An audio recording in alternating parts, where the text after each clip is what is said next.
अस्सलाम वालेकुम व्यूअर्स, मैं हूं doctor Hira Arshad. Welcome to healthy insider. आज के हम इस वीडियो में जानेंगे मिग्रेन या दर्द शकीका या आधे सर का दर्द क्या होता है, इसकी वजूहात क्या होती हैं, अलामात क्या होती हैं, इसकी रोकथाम कैसे की जा सकती है और इसका अपने तौर पे बंदा क्या इलाज कर सकता है, यानी डॉक्टर के पास जाना भी है और उससे पहले क्या क्या एहतियाती तदाबीर हो सकती हैं। दर्द शकीका या मिग्रेन या आधे सर का दर्द इसे कहा जाता है कि इंसान के यहाँ आंखों के पीछे से दर्द शुरू होता है और पीछे की तरफ जाता है, जिसको हम स्पेसिफिकली कहते हैं रिट्रो ऑर्बिटल हेडेक, यानी आंखों के पीछे जो पट्टे हैं वो बहुत ज़्यादा मुतासिर होते हैं, साथ में मतली आना और सर के चक्कर आ सकते हैं, साथ साथ आपको इसकी शिकायत हो सकती है। और मिग्रेन के पेशेंट्स में आप देखेंगे कि उनको आंतों की सोजिश के मसाइल भी साथ साथ चल रहे होंगे, ख़ासतौर पर ब्लड प्रेशर के मसले, हार्ट डिजीज़ और इसके अलावा जो है वो धुंधला नज़र आना, क्योंकि मिग्रेन के अटैक के दौरान मरीज़ को धुंधला भी नज़र आना शुरू हो जाता है। साथ में डिप्रेशन का पेशेंट में ये बहुत ज़्यादा कॉमन होता है, यानी कि डिप्रेशन के मर्ज़ जिसमें होता है उसके साथ साथ मिग्रेन साइड बाय साइड चल रहे होते हैं। और इसके अलावा ये फ़ीमेल्स में बहुत ज़्यादा इसकी रेशो पाई जाती है, क्योंकि उनमें हार्मोनल इश्यूज़ बहुत ज़्यादा होते हैं, लिहाजा इसमें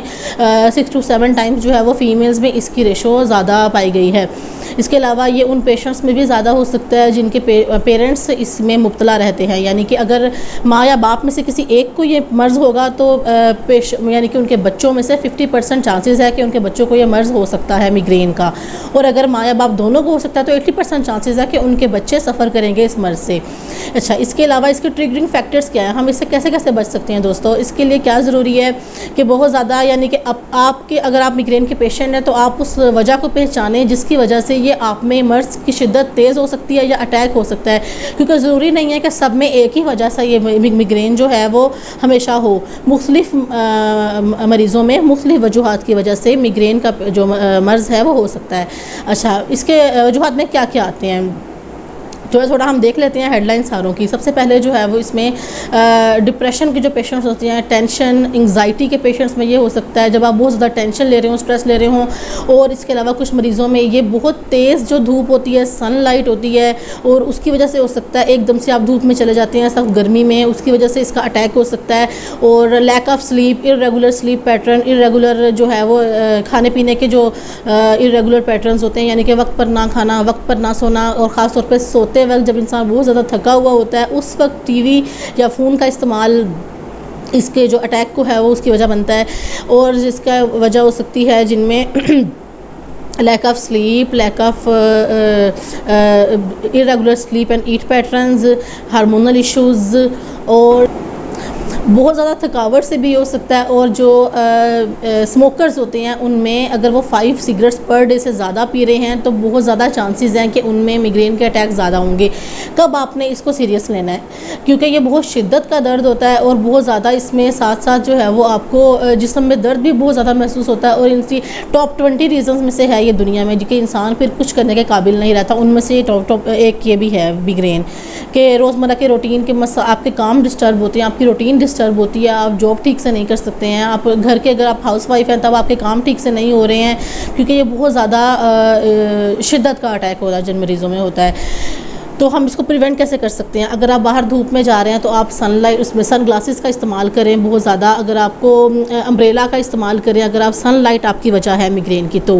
इसके अलावा अगर आपको ये खाना टाइम से खाने से मतलब नहीं हो रहा है, खाने की वजह से, खाना लेट करने की वजह से हो रहा है, हंगर आपकी वजह है, तो आपने वक्त पे खाना है, वक्त पे सोना है, और आपने बहुत ज़्यादा सनलाइट से परहेज़ करना है, टेंशन से परहेज़ करना है। कॉन्स्टिपेशन इसकी एक वजह हो सकती है, टेंशन एक वजह हो सकती है। कॉन्स्टिपेशन अगर आपको है तो आपने कोशिश करनी है कि उससे बचें। हार्मोनल इश्यूज़, पीरियड्स के दौरान फीमेल्स को ये बहुत ज़्यादा अटैक अमूमन हो जाता है, तो इसके लिए आपने क्या करना है कि आपको जब ये इस सारे दौरानिए में आपने बचना है कि आप जब तक आपको पीरियड्स हो रहे हैं आपने जो है वो बहुत ज़्यादा एग्जर्शन वाले काम नहीं करने, और अपना जो आपके ट्रिगरिंग फैक्टर्स हैं उनसे बचना है, ख़ासतौर पर उस दौरानिए में, यानी कि आपने वक्त पर खाना है और वक्त पर सोना है। ख़ासतौर पर उस दौरानिए में आपने बहुत ज़्यादा मेहनत वाले काम नहीं करने। इसके अलावा अगर आपने बहुत ज़्यादा कॉफ़ी, ये बहुत इंपॉर्टेंट पॉइंट है, अगर आप कॉफ़ी या चाय के शौकीन हैं या चॉकलेट्स के बहुत ज़्यादा आदी हैं, ये क्योंकि इन तीनों चीज़ों में कैफ़ीन होती है, तो आपने इस बात का ख्याल रखना है कि एकदम से कॉफ़ी या चाय बहुत ज़्यादा नहीं पीने लग जानी, यानी कि आपने अपनी मिस भी नहीं करनी, यानी जिस टाइम दिन के जिस वक्त में आप ये कॉफ़ी या चाय या चॉकलेट वगैरह कैफ़ीन के आदी हैं, आपने वो वक्त पे लेनी है, एकदम से छोड़ नहीं देनी, स्किप नहीं करनी, एकदम से बढ़ा नहीं देनी, क्योंकि तीनों सूरतों में आपके मिग्रेन का अटैक हो सकता है। अब इसकी आपके पास प्रिवेंशन की इसकी फ्रीक्वेंसी अगर महीने में 4 दफ़ा से ज़्यादा हो रहा है तो आपको इसकी प्रोफाइलैक्टिक ट्रीटमेंट लेनी पड़ेगी, यानी 6 महीने तक आपको इसमें अगर आपको महीने में ज़्यादा अटैक्स हो रहे हैं, 4 अटैक से ज़्यादा हो रहे हैं, तो आपने 6 महीने का कोर्स करना है, जिसमें आपने, जिसको हम प्रोफाइलैक्सिस कहते हैं। प्रोफाइलैक्टिक ट्रीटमेंट क्या होती है कि आपने जो है वो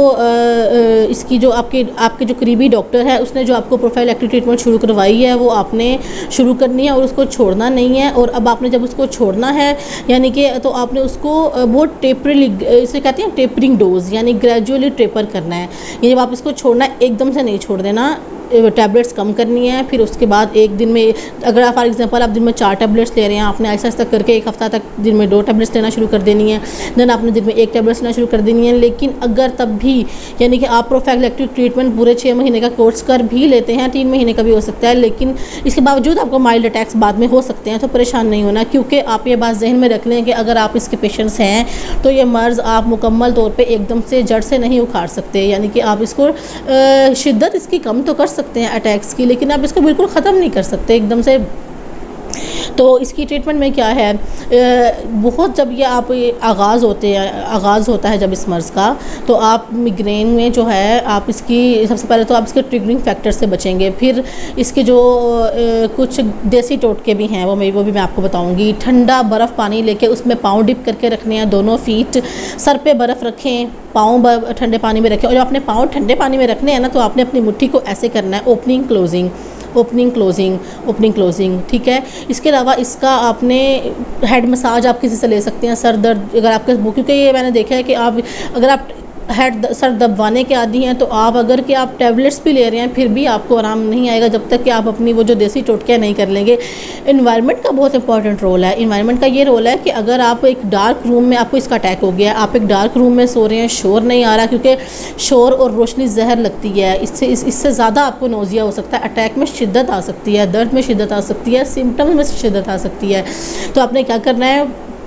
एक अंधेरे रूम में बिल्कुल खामोशी हो, जहाँ शोर ना आ रहा हो, रोशनी ना आ रही हो, वहाँ सोना है। और इसके अलावा आपने उल्टी की, ख़ास तौर पे उल्टी जो है ना, मतली नोज़िया जिसे आप कहते हैं, वो भी इसके साथ बहुत साथ साथ चलती है अटैक के दौरान। और कुछ लोगों को तो जब तक वॉमिटिंग ना हो जाए और आप उसकी मेडिसिन ना ले लें, आराम नहीं आता। लिहाजा आपने पेन किलर्स के साथ साथ वॉमिट की मेडिसिन भी लेनी है इसमें।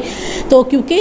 मैंने देखा है पेशेंट्स में कि ये इसकी जो अब्जॉर्प्शन है, ओरल अब्जॉर्प्शन कम होती है, यानी आप टैबलेट्स लेंगे वो अब्जॉर्ब नहीं होंगी, ब्लड में नहीं जाएंगी, तो जिसम पे असर कैसे करेंगी, दर्द का अटैक कम कैसे होगा। इसलिए आपने साथ जो है वो उल्टी की मेडिकेशन, जिसको वॉमिट एंटी नोजिएटिक मेडिसिन कहते हैं, वो भी साथ लेनी है, क्योंकि वो इसकी पेन किलर्स के इफ़ेक्ट्स को भी इन्हेंस करती हैं और उसके अब्जॉर्प्शन बॉडी में बढ़ाती हैं। और बायो अवेलेबिलिटी, यानी कि बायो अवेलेबिलिटी को आप इस तरह से कह सकते हैं कि आपके जिस्म में उसकी जो है वो अवेलेबिलिटी को बढ़ाएंगी कि वो असरअंदाज हो सके। और बहुत से केसेस में जब ये मर्ज़ शिद्दत अख्तियार कर जाता है, तो ब्रूफिन, पैनाडोल, डिस्प्रिन वगैरह से आराम नहीं आता और आपको जहन के पट्टों को रिलैक्स करने वाली मेडिकेशंस लेनी पड़ती हैं, जिनको हम CNS रिलैक्सेंट्स कहते हैं। लेकिन अगेन वो आपने कभी भी खुद से नहीं लेनी, क्योंकि पेशेंट इसके आदी हो जाते हैं, इसमें डिपेंडेंस बहुत ज़्यादा है, इसलिए खुद से लेने से हमेशा अवॉइड करें। करीबी डॉक्टर को चेक करवाएं। कभी भी CNS रिलैक्सेंट की डोज़ आपने खुद कैलकुलेट करके नहीं लेनी, क्योंकि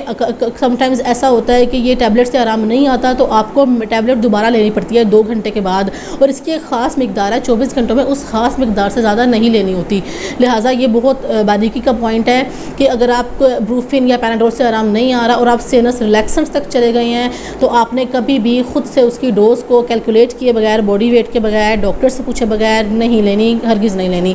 लेकिन जो आपने देसी टोटके हैं वो आप घर में कर सकते हैं, इसकी जो एहतियाती तदाबीर है आप वो कर सकते हैं।